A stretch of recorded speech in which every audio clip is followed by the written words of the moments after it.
Right,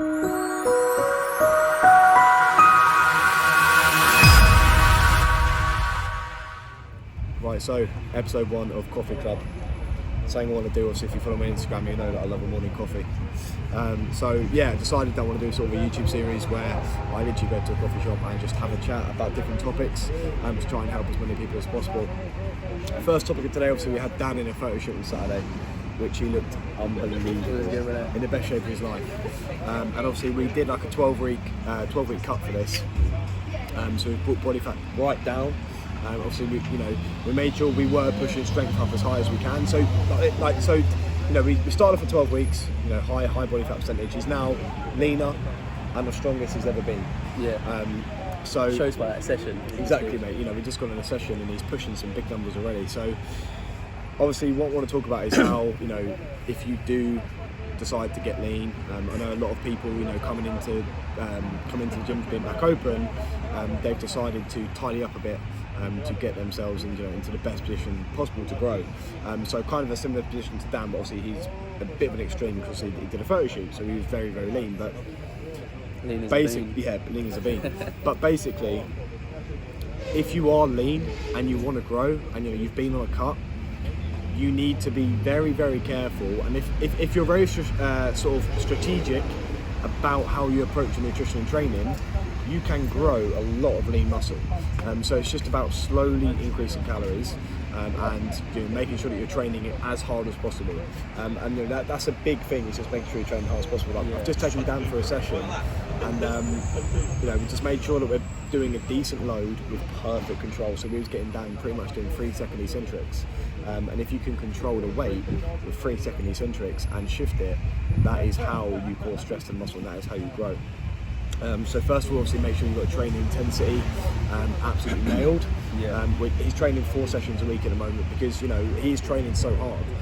You do not need to be training more than 4 times a week if you are hitting sessions with 110% effort. Nutrition wise, obviously we were running calories quite low, so we hit sort of 1700 for like last few weeks. But when you're getting ready for a photo shoot and you're getting lean as lean as Dan was, you just have to dig deep. But obviously that isn't a good calorie level to be at for a long period of time, especially as our goal now is to put on as much muscle as possible. So what we've done is I've just tracked him up to 2,400, and all we have to do now is just monitor body weight and monitor condition. So we're sort of checking in twice a week pretty much now. And first initial phase is I like to push calories up by sort of 400, 500.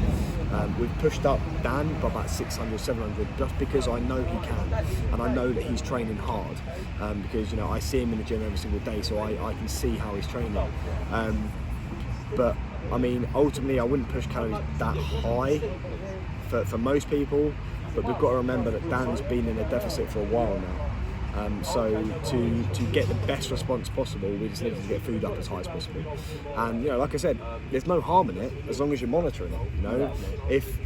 If Dan's body weight shoots up ridiculously, then we know to pull back. But that being said, if his body weight pushes up ridiculously and photos are saying he's leaner or as lean, then it means we can keep calories where they are. And that's what I mean. You just got to make sure that you do monitor it. Okay, so don't be afraid to shoot up 400 calories as a base. Okay, obviously I know reverse dieting, people say slowly increase calories up. That's true, but the first week I would honestly shoot up like 300 minimum. 300 minimum, just because that is a decent amount of calories to get a better energy, better training sessions, better pumps, more progression. And then monitor it. So like I said, push calories up, monitor it, and don't just keep pushing on calories week in, week out. That's what a lot of people struggle with, and that's what you were kind of saying, every single week. You were like, should we push calories up now? It's like, no, because we're getting stronger, we're getting fuller, and body weight's climbing. So we've put on about 3 or 4 pounds, haven't we? Yeah, 3 or 4 pounds, which cheese. 3 or 4 pounds, which has gone straight to the voice box. Yeah. Now, we've put on 3 or 4 pounds, and progression in the gym's up, mood's up, energy's up, and what we'll do is now, 3 or 4 pounds up, so we're going to keep calories where they are because there's no need to push up. and then we'll sort of see them at level out for another week. Yeah. And then we'll give a go at pushing calories more. But if you're in a similar position and you're like, oh, I'm lean, what do I do? How much should I push food? Just start off with like 300, 400 calories. Assess body weight, assess how you look, assess training performance, and then sort of week by week add more in, and go from there. Yeah. That's what I'm saying. Bring it on. So yeah, Coffee Club. Episode 1 complete. More to come. I'm going up to Brighton tomorrow to see Elliot Wise, so I expect we'll be filming a coffee club there. So jealous. So a lot more to come with my YouTube. Really sort of tapered down my schedule now so I can make sure I can put out some really decent content. So big things to come. Just wanted to check in with A, how Dan's getting on, and B, I know a lot of you will be lean right now, coming out of lockdown. A lot of people want to try and get a body fat off. But if you are in a position where you're like, what, I'm lean and I want to grow, then that is sort of my best tip, sort of coming out of a dieting phase and just getting, muscled up as quickly as possible.